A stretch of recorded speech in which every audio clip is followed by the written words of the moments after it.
Get out of here. Leave as I warned you over the phone. If you dare reprimand my daughter again, you'll have to leave.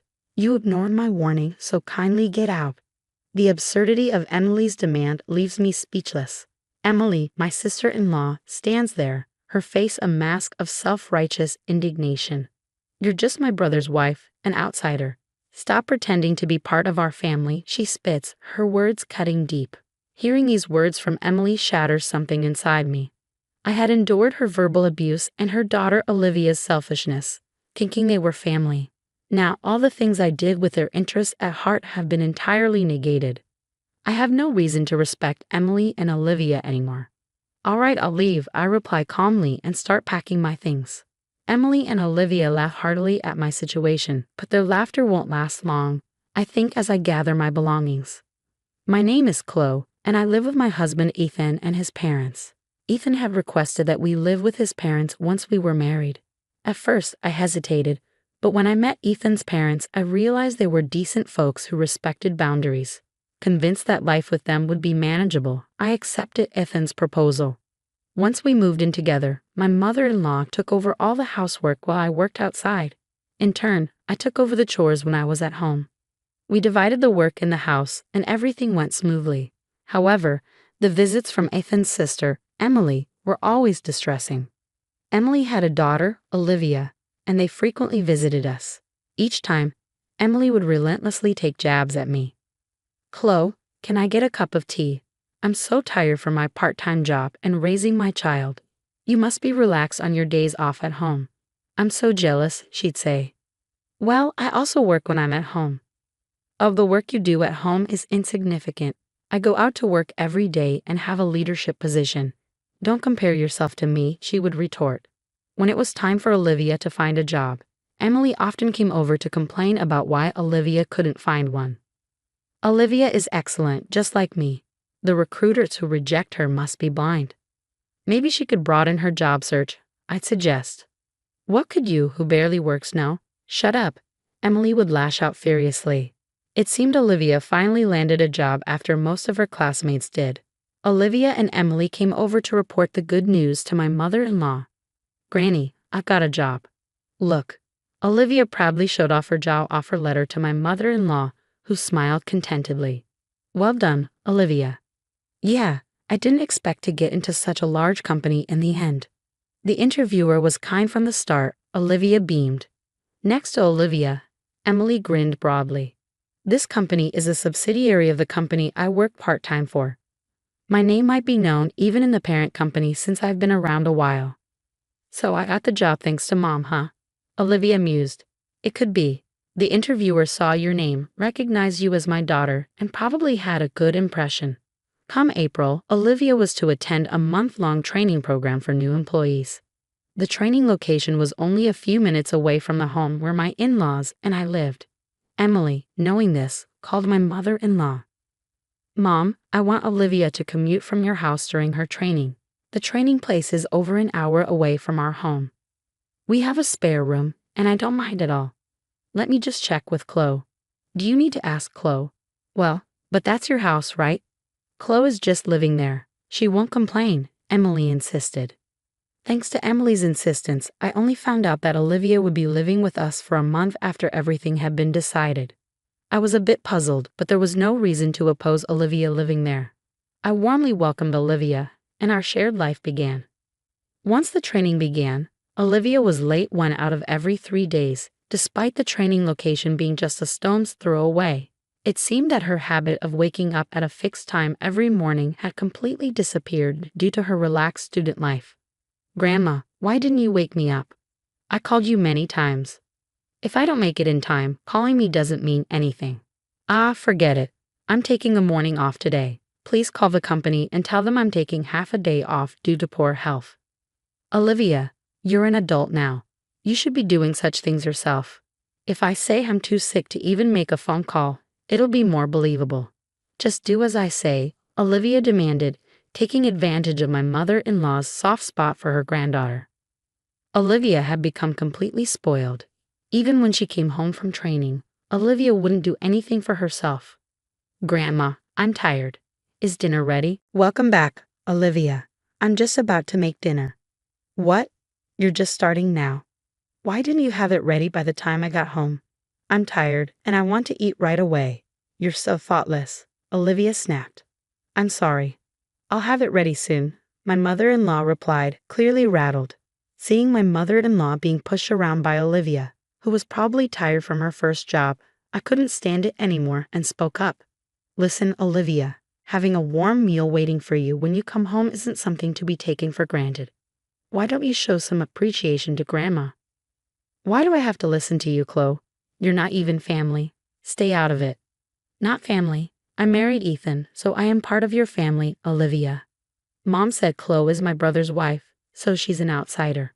Then let me tell you as a senior member of the workforce, Olivia, that you should take more responsibility for yourself. Waking up on time to avoid being late is a basic rule of being an adult. A senior in the workforce? Chloe, you're not even going to work every day. Wait till you're actually working hard like me or Mom before you start acting all high and mighty. Olivia completely ignored what I was saying. Then, one day, when I returned home from work, I could hear Olivia's loud voice coming from the living room. What do you mean you're going out? It's unacceptable that there's no dinner when I come home exhausted. I'm sorry, but we're looking forward to our theater outing that day. Your theater outings are just fun and games. I have work. You need to cancel it. Apparently, my in-laws had informed Olivia that they were going to the theater next week and wouldn't be able to cook dinner, and this had infuriated her. I was well aware that my mother-in-law had been looking forward to this day at the theater for quite some time. However, I was worried that if things kept going this way, they might feel compelled to cancel their plans to avoid upsetting Olivia, so I hurriedly proposed a solution. Since you've been looking forward to this, you should go. I'll take care of Olivia's dinner that day. My in-laws seemed thrilled by my suggestion but quickly began to worry. But isn't that a work day for you, Chloe? Are you sure it'll be all right? Yes, if I arrange things now, I think I can get home early. So don't worry and have a good time. On the day of the theater outing, I left work early to come home. My in-laws happily left for their event. After seeing them off, I did some shopping for dinner and waited for Olivia's return. As always, as soon as Olivia came home, she lay down on the couch and waited for dinner. Oh, I'm hungry. Chloe, hurry up and get cooking. Olivia, let's cook together today, I suggested. At my words, Olivia jumped up from the couch. What? Why do I have to do that? Isn't it natural to cook your own food? No way. I've been at work. I'm not doing housework when I'm tired. I've been working too. I've got the ingredients. Can't you just help me out? You, Chloe, can come home whenever you want from your easy job. Me, who has to go at a set time every day, we are not the same. Just hurry up and make it by yourself. The fact that I was able to come home early today was a result of painstakingly adjusting my work schedule. But I doubted that Olivia would understand that. Swallowing my anger, I calmly tried to reason with her. Listen, Olivia, I'm not asking you to help me because I find it bothersome to cook alone. I want you to understand what it means to be a responsible adult. What? I don't need your interference. After letting the grandparents go out without asking me, you're giving me a lecture, which is super annoying. Olivia then stood up, visibly irritated, and started dialing on her phone. Mom, listen to this. Chloe keeps nagging me and she won't even cook dinner. She unloaded her complaints about me to her mother, Emily, once she had said her piece. She handed me the phone with a triumphant smile. Mom wants to talk to you, Chloe. As I took the phone, Emily's angry voice blared from the other end. Listen here, who do you think you are, talking to my daughter like that? As my son's wife, if you continue to cause problems for my daughter, I'm going to ask you to leave that house. It's not about causing problems. All I wanted to do was impart some sense of responsibility to Olivia as a working adult. So you're trying to lecture on being a responsible adult? Chloe, you're not even a full-time employee. How can someone who is hardly needed by their company afford to be so cocky? How can you say I'm not needed, Emily? When you've been around as long as I have, you can tell at a glance who's capable and who's not. I've made sure to see off many a dead weight. Then, without a second thought, Emily added, just go and prepare dinner for my daughter, and hung up the phone. Olivia, sitting next to me, smirked as she looked my way. You better not oppose my mom, Chloe. There's no one at work who can even admonish her, So get to making dinner already, okay. With that, she sprawled lazily on the couch again. This mother and daughter pair, there's no reasoning with them. Left with no choice, I began to prepare the meal. I'm so hungry because of your pointless chit-chat, Chloe, Olivia mumbled under her breath as she nibbled on the meal I prepared. Once she was done eating, she abandoned her dishes and headed back to the couch to watch TV without so much as a thank you. Hey Olivia, at least clean up after yourself. I tried repeating myself, but all I got was a bored look from Olivia. Suddenly, the doorbell rang. It was Emily. Why are you here? To my surprise, Emily casually replied, it seemed like you didn't quite get the message over the phone, Chloe, so I thought I'd come over and tell you directly. Hearing her mother's voice, Olivia excitedly reported, Mom, listen. Just after you warned her over the phone, Chloe started lecturing me again. Hearing Olivia's words, Emily glared at me. Looks like it was the right decision to come here after all. You're still complaining to my daughter even after everything I said. I had backed off on the phone, but I couldn't let this go for Olivia's sake. It's not a complaint. I'm merely teaching her the basic manners of cleaning up after herself, something even a grade schooler should understand. Hearing this, Emily snapped at me. There is no need for someone like you to be telling us about manners. Have you considered your own situation before lecturing about manners? What about my situation? You and Ethan can barely afford a house even with both your salaries combined. You're just leeching off this household. Why don't you change your own attitude before teaching my daughter about being a responsible adult? I'm not here to leech off you. As proof, I make sure to pay my fair share of the rent and living expenses every month. Huh, I want. Well, it doesn't matter. Either way, you're going to leave this place. Leave. I told you on the phone, if you continue to berate my daughter, you'll need to move out. You ignored my warning, so now it's time for you to go. That's absurd. I was at a loss for words at the sheer injustice of it all. Seeing me unable to retaliate, Emily went on, you're still an outsider, even if you are my brother's wife. Stop acting like you're part of the family. Emily's words hit me hard, and something inside me crumbled. I had put up with Emily's insults and Olivia's selfishness because I thought of them as family. I had been rejected by them despite doing everything with their best interests at heart. There was no reason left for me to restrain myself with Emily and Olivia anymore. All right, I'll leave, I said quietly, beginning to pack my things. At the sight of me packing, Emily and Olivia started to crack up. Ignoring their laughter, I continued to pack. When my in-laws returned home, my mother-in-law's face shifted as she took in the scene. Oh, is that you, Emily? Chloe, what's with the luggage? Before I could answer, Emily chimed in. Chloe has been lecturing Olivia while she can't even do her own job. She's become such a nuisance. We decided to send her packing. My mother-in-law's face drained of color. Apologize at once, and you too, Olivia. Why should I apologize to Chloe? If she wants to be part of our family, she should ask us. Maybe then we'll consider it. Emily's statement was backed up by a firm nod from Olivia. My mother-in-law sighed deeply. You too, it's over for you. What? What are you talking about? The one who's done is Chloe, right? She's the one being cut off from our family. Emily's brazenness left my mother-in-law shaking. Do you even realize who made it possible for Olivia to get her job? That's me, the part-time manager. Emily tried to puff herself up, but my mother-in-law interrupted her. No, it's not like that at all. It's because Chloe, who's an executive at the corporate office, recommended her to human resources.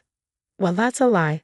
Chloe barely does anything. She's home half the week. Facing the confrontational Emily, I revealed the truth. I often attend executive meetings online, so I work from home. Then did Chloe really get Olivia her job? I really wanted Olivia to find a job on her own, but she begged me for help. Why? Why didn't you say anything? I wanted Olivia to start at the same place as everyone else, to work without any advantages. It was better for her not to know that I was an executive at her company. So did Mom and Dad know this from the beginning? I had asked your parents and Ethan to keep my position a secret, Emily. Since you always assumed I was incompetent, you never showed interest in my work, so there was no need to tell you. So you're telling me I've been disrespecting an executive at my own company this whole time? Olivia, now aware of the truth, went pale. That's right. Thanks to my concealed identity, I got to learn a lot about how new employees like to fake illness and such. Please don't tell anyone about this, Olivia pleaded desperately. I coldly replied, I thought I'd let it slide because it's a family matter, but it seems I'm not considered family to you too, so I can't stay quiet if it's something that will harm the company. But I will be assigned after the training. Exactly, Olivia. You're lacking awareness as a working professional. Moreover, you're not willing to accept others' opinions. We can't let you interact with customers with this attitude. Emily, in her panic, clung to me. I'll take back what I've said. Olivia is Chloe's adorable niece. Don't report anything that would harm her situation. Emily, don't you think you should worry about your own role? What? Your part-time team's high turnover rate has been repeatedly brought up in the parent company's meetings. If it comes to light that you, as the manager, are forcing part-time employees to quit, it's going to be a big problem. Emily remembered her own words, and her face tightened. Wait, that's a misunderstanding. I was just guiding the unproductive part-timers, and then they quit on their own. I'm not responsible for this. Well, that can be investigated. We have a meeting next week with your company's board members. We'll report this and have it thoroughly examined. No way. My hard-earned managerial position. Afterward, I decided not to leave the house after being persuaded by my mother-in-law. However, I did report Olivia and Emily to the company. Olivia ended up attending a training center in the mountains for retraining for 6 months while her peers were assigned positions one after another. It seemed she was thoroughly trained on the basics of being a professional. Emily's workplace underwent an audit at my direction. With complaints from other employees and testimonies from those she had forced to resign, it was found that Emily was using her position of authority to cause a lot of stress to those around her. As a result, Emily was fired. Emily seems to have started a new job to cover her living expenses. However, since she's only ever worked at one place before, she's having a hard time getting the hang of her new job. Despite this, she still acts high and mighty and seems to be on the verge of getting fired from her new job as well. At this rate, her life will likely continue to be difficult. On the other hand, I continue to live peacefully, sharing household chores with my in-laws as usual. This incident seemed to have taken quite a toll on my mother-in-law. Chloe, I'm sorry, because I've spoiled Olivia and Emily. I made you go through such unpleasant experiences. No, it's fine. I was happy that you stood up for me. Having had a good talk with my in-laws, I feel that our bond is even stronger than before. Even though my sister-in-law turned out to be a challenge, I look forward to continuing to live with my mother-in-law, maintaining our good relationship.